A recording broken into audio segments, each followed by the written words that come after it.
Alam mo ba na ang pag-aalaga ng mga halaman sa loob ng bahay ay hindi lang pampaganda, nakakabuti rin ito sa kalusugan ng isip?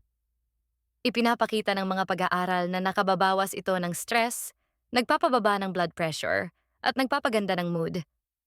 Sa tuwing dinidiligan mo ang halaman o pinuputulan ng dahon, parang nagmi-mindfulness ka, nakatuon sa isang simpleng bagay na buhay.